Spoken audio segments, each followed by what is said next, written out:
Hello, this is Alice Hill from Boston Movement coming to you today. We're going to share with you the principle of the brain. The brain. One may ask, why in the world in a Christian training class are you talking about the brain? That should be in science or psychology. Well, we want to focus for a period of time on the brain for this specific reason. The brain is the area of where our reality is transferred to. Why do we believe what we believe? Because of the information that has been placed inside of our brain. Why do we see certain colors? Because of the information that has been placed inside of our brain. So in the scripture, as Jesus says, I am the way, the truth, and the life, we need to find out what is truth. How is truth converted inside of our human beings? How is truth? How can I focus and direct and locate truth? Where do I go for truth? Well, God will place truth inside of us, and one of the connecting points to locate the truth that God places in us is inside our brain. And if we can find out that some kind of way, during our early years of growing up, information that we thought was true was placed on the inside of us, but when we read the scripture, all of a sudden we say, oh my goodness, what I thought was true is not really true, but it's been placed so deeply, it's impressed so much inside of me. How can I get this incorrect information out of me? Well, let's focus on how the brain works. Because if we can focus on some key elements of the brain, we can find out how can we get some of this bad information that's been filed on the inside of us out of us, and how we can renew our minds, which Romans 12 tells us to do.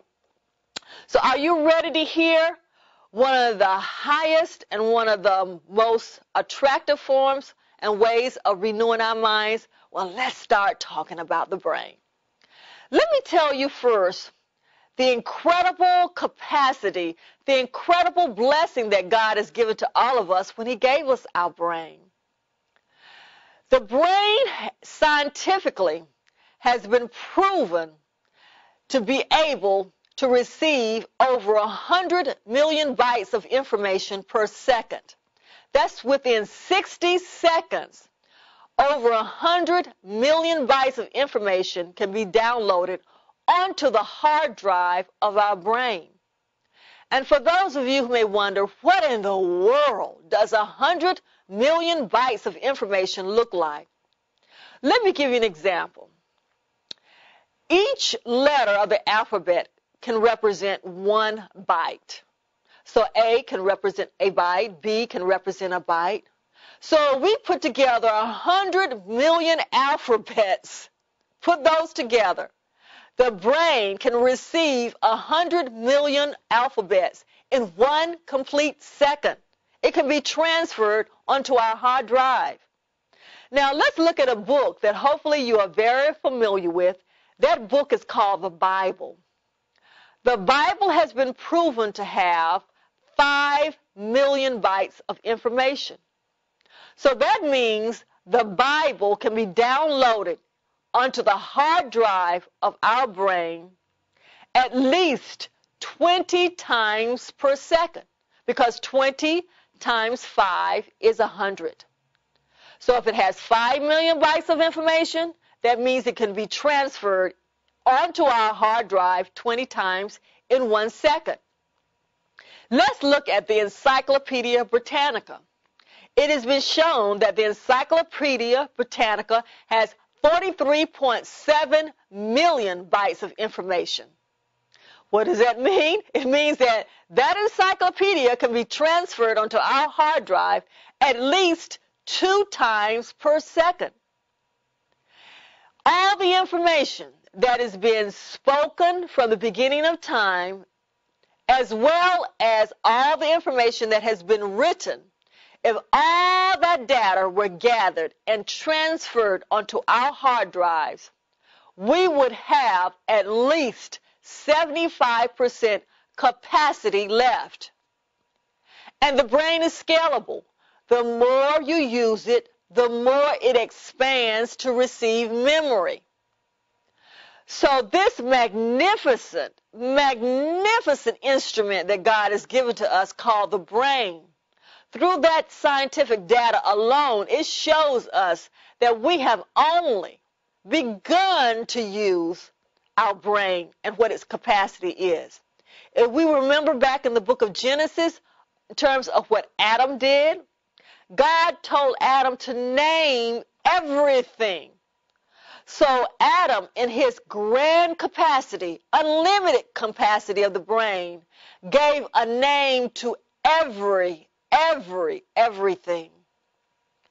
We ourselves can definitely improve in our capacity of how we use our brain. And as we learn how to increase our use of our brain, and along with that, as we learn how to consume, as we learn how to worship, as we learn how to touchstone, as we learn how to rejoin with God, as we learn how to increase our remembering God's goodness, when our brain capacity increases and our transference of what God has given to us has increased, we now shall and then shall walk as the giants in the lands. We shall be the problem solvers.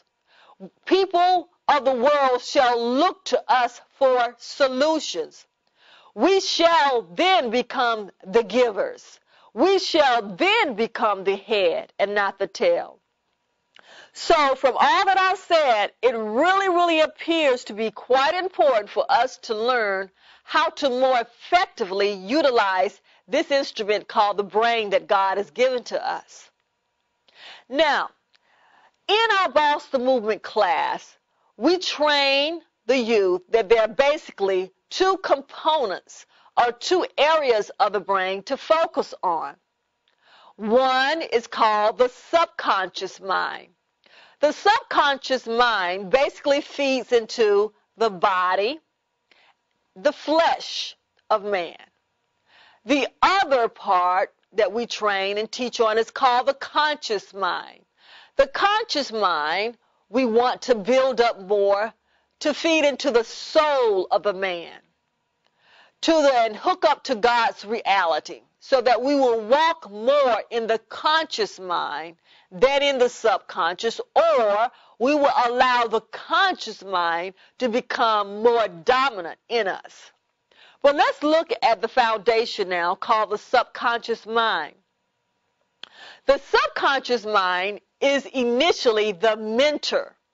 As we grow up, we are dependent upon the adults in our environment. And the way that we communicate that dependence initially, without even speaking words, are through crying, through outward expression. When it's time to eat, we cry. When it's time to release fluids from our body, or once we have done that, we cry because it's uncomfortable. We're wet. We want to get dry. So those adults in our environment, we allow them to serve us through our operating in the subconscious mind. Now, the subconscious mind is two main areas of focus are these. Key into this. One is to keep the body alive. At all costs, whatever it takes is keep the body alive. The second focus is on pleasure. Having a life of ease, having a life of pleasure. So as we grow up, we want others to serve us. We want to have a life of ease, feed me, bathe me, keep me dry, keep me pleasured, serve me. Mommy, daddy, grandma, the world serve me. But as we become more mature, we realize that the world is not just about me, myself, and I.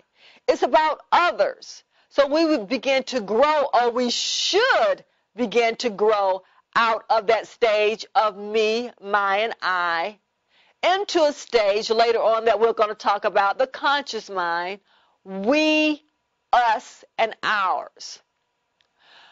Now let's go back into the subconscious mind. What are the focus areas?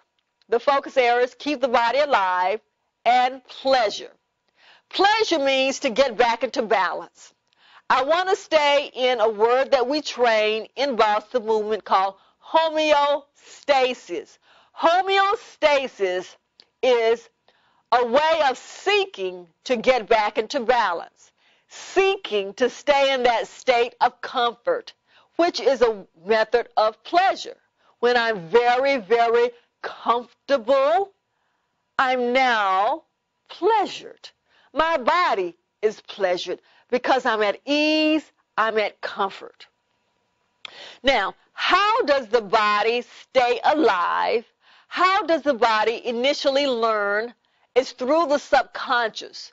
It's basically through four doorways, four pathways in which we receive data that's downloaded and grouped into areas called filing systems in our subconscious.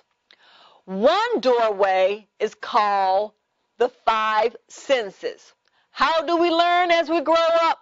It's through the sense realm, through touch, taste, through sight, through smell, and through hearing and other areas, those basic five areas. So as we grow up, we learn, what does chicken taste like? What does chicken smell like? What does water taste like? What does water feel like? We learn and we gather all this data through our five senses. Now, as I go through these four specific areas of transferring knowledge, transferring data inside of us, one of the key things that I want to communicate is this. Each of these areas are areas that can be and will be, in certain circumstances, flawed. That means they are not 100% dependable.